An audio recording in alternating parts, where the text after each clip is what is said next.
In naval history, there have been excellent ships like HMS Warspite, revolutionary designs like HMS Dreadnought, and just adequate ships like all of these. Nothing remarkable, just doing their jobs. However, it takes a special combination of different factors that create a terrible ship. Design choices, construction failures, political climate, treaty restrictions, and all manner of things that combine to create some of the worst ships history has ever seen. In today's video, we'll take a look at some of history's worst ships and ideas. Starting off with the classic nation for this series, the French. Ah yes, France. Home of the tumble-home battleship, wet decks, and the pungent smell of garlic below decks. But for today's selection, we have some cruisers, and not just any class, France's first class since 1906, the Duguay-Trouin class. We mentioned them in our section on the Duquesne class in the video on terrible treaty cruisers, particularly notable for their lack of armor, a common theme with French cruisers of that period. I think it's best if we open up with a quote, taking a look at French cruisers from 1922 to 1956 by Jean Moulin and Jean Jordan, where they write, "The design of the Duguay-Trouin class was the culmination of a lengthy development process. During the early 1900s, the Marine Nationale had persisted with the construction of large, powerful armored cruisers, the latest of which had been completed well after the early British and German battlecruisers entered service. The construction of these ships was still occupying the naval dockyards and absorbing a large part of the naval budget at the time when the British and German navies were building light cruisers armed with 4-inch/10.5cm and 6-inch/15cm guns and powered by turbines to scout for the respective battle fleets and to lead the destroyer flotillas. This imbalance became an issue for the Marine Nationale by 1912, and the ambitious naval plan for that year proposed the construction of 10 fast fleet scouts to be in service by 1920. Essentially, due to constraints and the Great War, France didn't have the time to build new light cruisers, and wouldn't be able to till following the end of the war. Following a shakeup in the French government in 1920, a shocker I know, new cruiser designs were considered on the basis of the ones found in the quote, with new guns, including anti-aircraft guns, more torpedoes, and a higher speed.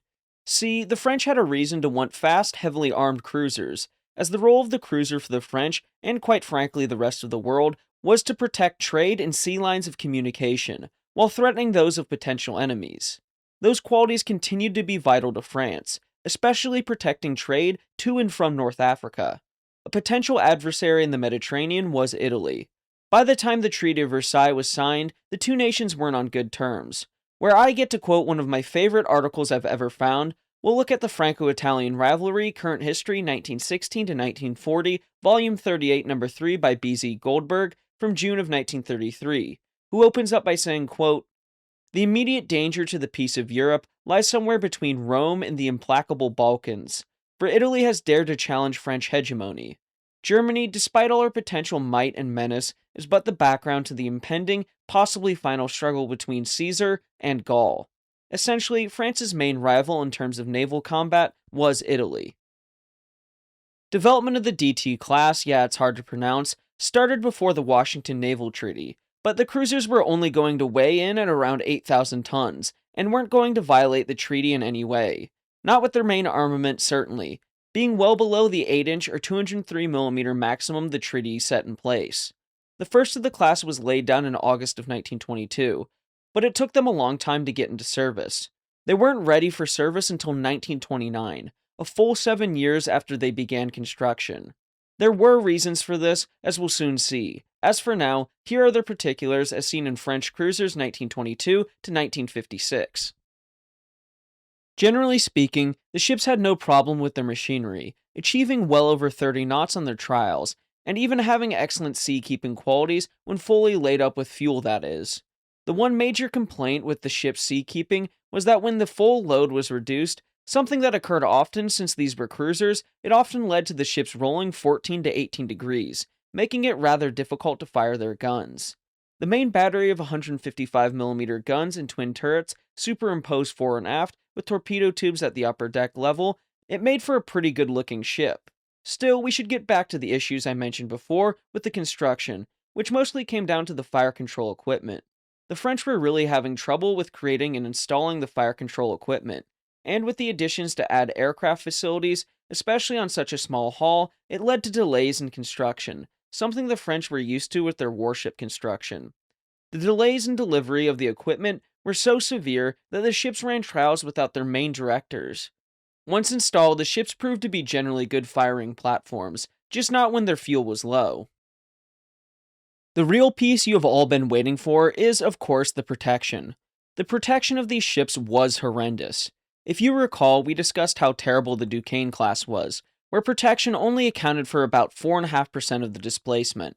Well, take a listen to this quote from French cruisers, and mind you, it's going to be long.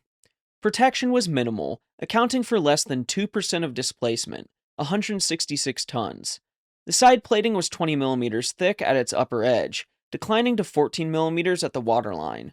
The upper deck, first deck, above the machinery spaces in the magazines was of 20 millimeter steel, with the outboard edges reinforced to 22 millimeters, and the main deck was 12 to 14 millimeters. The side walls of the magazine were of 20 millimeter plating, and there was plating of a similar thickness on the second platform deck above the magazines. There was 14 millimeter plating above the steering gear shaft. The 155 millimeter gun turrets had 30 millimeters of armor, 15 millimeters plus 15 millimeters, and the barbettes 20 millimeters plus 10 millimeters, and the conning tower 30 millimeter walls and roof had protection of similar thickness. This was adequate against the standard guns of the British and German war-built destroyers, but the latest British ships of the modified W class were armed with a much heavier 4.7-inch 120mm gun, and this would become the norm in post-war destroyer construction. Against the lightest cruisers armed with 6-inch guns or 155mm guns and larger, the light plating of the DT class could provide only splinter protection. However, since none of the early post-war cruisers, including the 10,000-ton treaty cruisers, was given armor sufficient to protect them against their own kind, eggshells armed with hammers was one popular contemporary description. It would be unfair to make a specific criticism of the French ships. Like other cruisers of this generation, they were designed to outrun ships they could not outfight. In compensation, they were well subdivided, with no fewer than 17 transverse watertight bulkheads and a double shell worked in abreast the boiler and engine rooms, and the stiffening provided by their light 20/30mm plating at least made for a sturdy, robust hull, which was appreciated by successive commanding officers. Taking into consideration what that quote said about French cruisers, yeah, I'm gonna judge them anyway. So yeah, eggshells against hammers, huh? This metaphor captures how vulnerable these lightly protected ships were. Their armor could not withstand attacks even from destroyers, let alone from newer cruisers. Even so, all three of the DT class were all active during the Second World War. The lead ship survived until 1952 before being scrapped. I apologize for my pronunciation, but Le Mont Piquet was decommissioned in 1942, serving as a barrack ship and sunk in 1945. The last one, Primiguet, was sunk in 1942 by USS Massachusetts and other ships during the naval Battle of Casablanca. French cruisers of this period were amongst the worst protected, comparable to the German K-class, which, it should be noted, were designed under harsher treaty limitations. Still, considering this was France's first design since the early 1900s, some leniency is due. At least they had good seakeeping qualities. Next, another nation that ends up in our videos is the Soviet Union, and today is no different. We're focusing on a key topic, Soviet destroyers, specifically the Project 7 and 7U classes, designed to replace the aging Novik-class destroyers from the Imperial era. While the Noviks weren't bad for their time, the newer Soviet destroyers struggled in many areas. The requirements for the ship, set in 1929, called for a 1,300-ton vessel with 100mm guns, torpedo tubes, reasonable at first. However, as the 1930s progressed, especially under Italian design influence, expectations became increasingly unrealistic. Notably, a 40-knot top speed. These evolving requirements and subsequent compromises ultimately shaped the ships. Here are the particulars as found in Alexander Hill's Soviet Destroyers of World War II. To take from warships of the Soviet fleets 1939 to 1945, major combatants by these fine gentlemen, much attention was paid to weight saving. The hull between guns number 1 and number 4 had a longitudinal system of framing with a transverse system of ends. However, this created structural weaknesses, and often weather or battle damage resulted in the breaking off of the bow section in the area of the number 1 gun turret or the stern section aft of gun number 3, where longitudinal framing changed to transverse. Of the 19 heavily damaged Project 7 and 7U ships, 11 lost their bows in this way, 6 of them sank, and 5 were repaired. Welding was widely used, and light alloys replaced steel where possible. Hulls were made from high tensile but brittle steel, resulting in troublesome dents and cracks appearing after even slight collisions or storms in either rough Arctic or milder Black Sea. Most of the auxiliary machinery and equipment was at the design stage, and only estimated weight and dimensions were available before construction, which resulted in the ships being overweight. During trials, prototype Navy exceeded design displacement by 120 tons. Seakeeping qualities left much to be desired. Initial metacentric height of Graziash proved to be 0.52 meters at 1,629 tons standard instead of the design 1 meter, and later some ships had around 70 to 80 tons of solid ballast added to improve stability. Due to fine lines forward, the ships shipped a lot of water and heavy seas. At Sea State 6, it was impossible to stay on the weather decks, and at Sea State 8, speed fell off to 5 to 8 knots.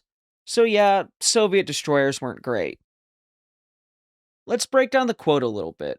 So they start off by discussing weight-saving measures, which is good and all, but when it compromises the hull of a ship intended to be fast and have good seakeeping qualities, it's not a great idea. These weaknesses can be seen in their construction. Hill discusses how the ships were built for speed and not for strength and stability. The Soviets used poor quality, low manganese steel in order to speed up construction, and it ultimately led to the hulls being weaker, a problem exacerbated by poor weather, as mentioned in the quote above. There were times where certain Type 7 vessels had their bows break off, something truly insane.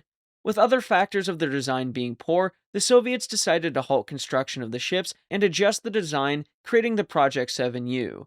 But before that, delays ensued from material deliveries, poor workmanship, and lack of experienced welders. To meet deadlines, the shipyards worked round the clock, reporting work progress to the Ministry of Heavy Industries every 10 days. The whole program was interrupted in August of 1937 after Stalin's recommendation that destroyers were to be built with an echelon layout of boiler and machinery spaces. Project 7 was hailed as harmful, and senior personnel of TSKBS-1 were already being sent to labor camps or shot. Project 7 was hailed as harmful, and senior personnel of TSKBS-1 were already being sent to labor camps or shot. So yeah, not a great situation. In October 1937, another team, TSKB-17, was given 1 month to create the Project 7U design. To take from those 3 fine gentlemen again, a hasty decision was made that the 14 ships already launched were to be completed to the modified design, while the rest were to be dismantled.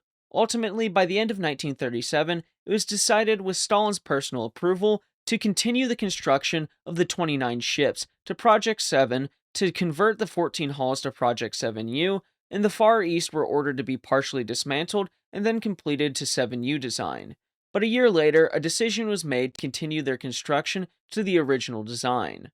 Prolonged acceptance trials of the lead ship Navy began in April 1938, and were carried out in an atmosphere of mutual distrust between naval architects, builders, and personnel, generated, among other factors, by the personalities of 2 successive commissars of the Navy, both distinguished for their elimination of imaginary enemies to the Soviet state in the Soviet Army and Navy.